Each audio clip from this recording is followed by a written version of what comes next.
असं लिहिलंय की आज म्हणलं स्वतःला जरा जाब विचारावा. आज म्हणलं स्वतःला जरा जाब विचारावा. आईसाठी आपण काय करतो आढावा घ्यावा. आपण पहाटे उठलोय आई दुपारी, असं कधी घडलंय? आपण जेवायच्या आधी आईचं ताट आपण कधी वाढलंय?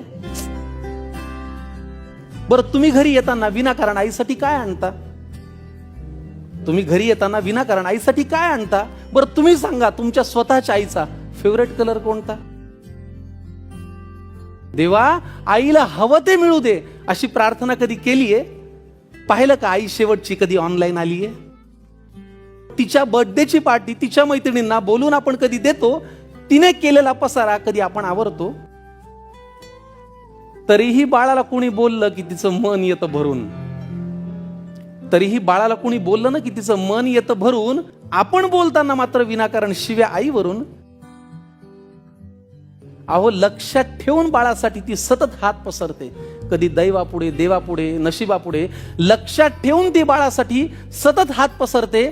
फक्त स्वतःची मात्र दुपारची बीपीची गोळी विसरते.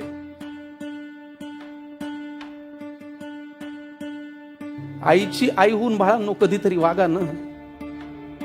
आईची आईहून बाळांनो कधीतरी वागा ना. तिचा खडबड हात हातात घेऊन एकदा बघा ना.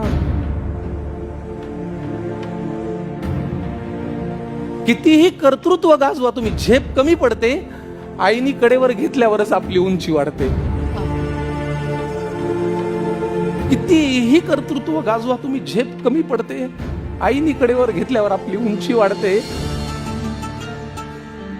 उगाच कशाला त्या अध्यात्म आणि श्रद्धेच्या गप्पा हाणता? आईच्या पोटी जन्माला येताना देव कुठे म्हणता?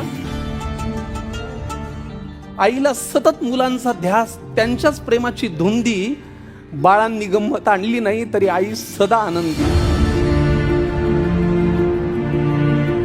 आईला सतत मुलांचा ध्यास, त्यांच्याच प्रेमाची धुंदी. बाळांनी कधीच गंमत आणली नाही तरी आई सदा आनंदी.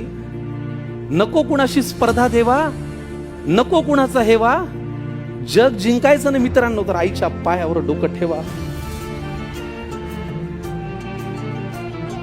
जग जिंकायचं असेल मित्रांनो, आईच्या पायावर डोकं ठेवा.